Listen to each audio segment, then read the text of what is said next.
country. Here's a proposition for you based not just on what's happening in Britain but around Europe. What we see is alienation, frustration, deep anger often from the public toward elected officials and politics as usual. It seems that channeling that anger, that negative feeling, is leading to the rise not of centre ground parties like yours, but parties on the extremes of the left and the right, from Syriza in Greece to the National Front in France. Does that mean there is no room for insurgent centrists? I think it means that when there are parties that are in power, and when there are particularly very, very difficult economic circumstances, we mustn't forget with the recovery we've got today that our economy has been through a real heart attack since 2007, 2008, and people's real incomes have been squeezed to an almost unprecedented extent in people's lifetimes. So it's understandable in that situation that there are going to be a lot of people unhappy with their lot. And they go to the extremes, that's my point. I think they do if the parties that are not the extremes are the parties in power.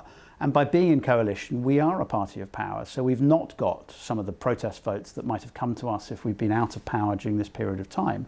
Parties that are not in power are more easily able to gain those protest votes.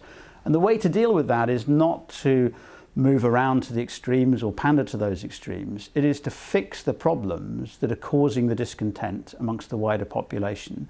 And the main one of those is the state of our economy, the fact that people's real incomes contracted year under year under year under the last government and in the early part of this one.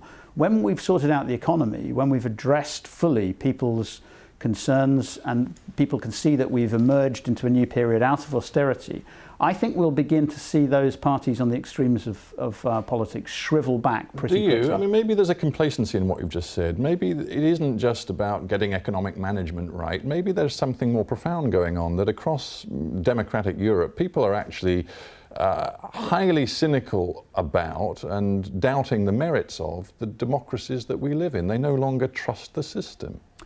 I don't think that's the right conclusion, but in some circumstances it may be that they want a system that delivers more closely to the people, that is more under the control of people locally rather than distant power centres. That's why we've got across the UK parties on the fringes, the nationalist fringes, having done better.